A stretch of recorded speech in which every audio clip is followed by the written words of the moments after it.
समाज बैठे हैं और मैं उनको आमंत्रित कर रहा हूँ भाई रेलवे जवान। साथियों, बहुत ही मजबूत कार्यकर्ता है, तालियों से स्वागत करें। बहुत पुराने हैं बड़े हैं।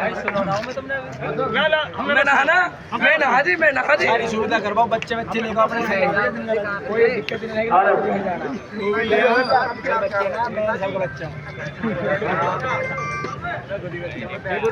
आदरणीय सम्मानित साथियों, सबसे पहले तो मैं सुनील कुमार टाक जी साहब पीछे खड़े हैं आपके, उनकी बात का जवाब देना चाहूँगा।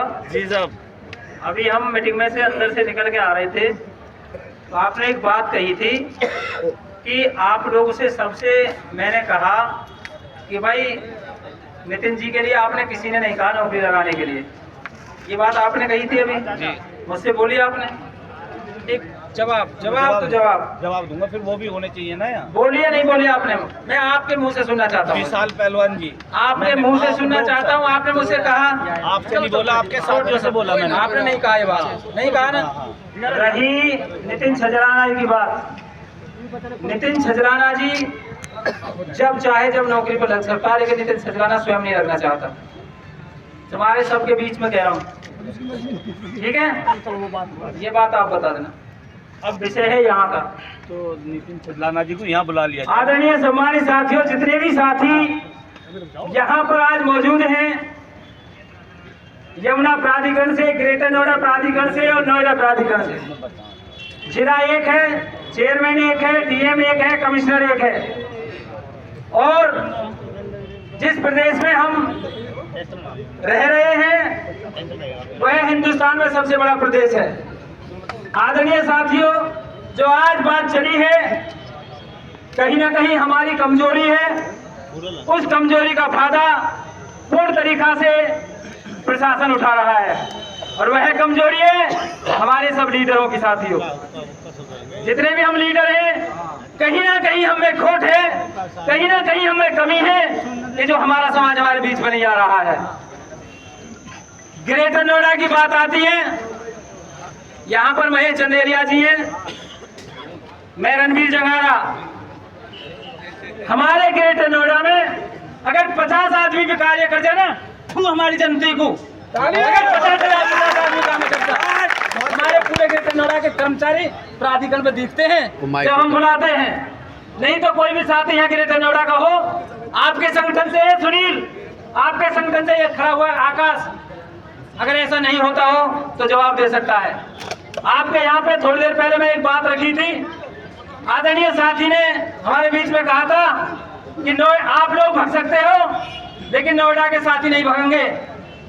आप नोएडा के कर्मचारी भाइयों को समझाओ, बुझाओ, कुछ भी करो, सभी संगठनों को एक करो और आह्वान कर देना, जिस दिन बुलाओगे ग्रेटर नोएडा की पूरी लेवल यहाँ आएगी। मैं कह के जा रहा हूँ आपसे, यह बात है, लिखने कोरे कागज में कलम पे, यहाँ ग्रेटर नोएडा का पूरा समाज दिखेगा। कल से लिया आप डीएम कार्यालय पर तीनों प्राधिकरण के कर्मचारियों को पहुंचाओ। हम बैठने के लिए तैयार हैं। तीनों प्राधिकरण के कर्मचारी ने डीएम के कार्यालय पर पहुंचाओ। ऐसे निकले या प्राधिकरण पर हम सब कर्मचारियों को नहीं लाएंगे, या तो तीनों प्राधिकरणों पर कर्मचारी बैठेंगे। हम यहाँ सब कर्मचारियों को प्रतिदिन नहीं ला सकते हैं किसी भी हाल में। हमारे पास में इतना वजूद नहीं है, हमारे कर्मचारी भाइयों के पास में इतना पैसा नहीं है कि कम से कम 70 किलोमीटर से डेली यहाँ आ जाएं। हम ग्रेटर नोएडा प्राधिकरण पर अपने कर्मचारियों को बैठा सकते हैं, ये हम आपकी गारंटी ले रहे हैं। अब रही बात, गर्मी में कोई बात करने से कोई फायदा नहीं है। जोश में लिया हुआ निर्णय और बिना सोचे समझे लिया हुआ निर्णय घातक होता है। मैं आप सभी साथियों से, जितने भी संगठन यहाँ पे हैं, उन सबसे अनुरोध करता हूँ कि साम दाम दंड भेद की नीति के तहत आप लोग, हम ग्रेटर नोएडा के जितने भी संगठन हैं, फिर पुनः दोबारा तुम्हारे पास में कल आ जाएंगे। आप अपने संगठन के सभी साथियों को, जितने भी आप बता रहे हैं संयुक्त मोर्चा हमारा बना हुआ है, उन सब पदाधिकारियों को यहाँ बुलाइए और पूछिए कि हमारे साथी हमारे बीच में क्यों नहीं आ रहे हैं। हम भी चलना चाहते हैं तुम्हारे साथियों के साथ में, जो कार्य कर रहे हैं वो कैसे नहीं आना चाह रहे यहाँ पर। हर हाल में आएंगे।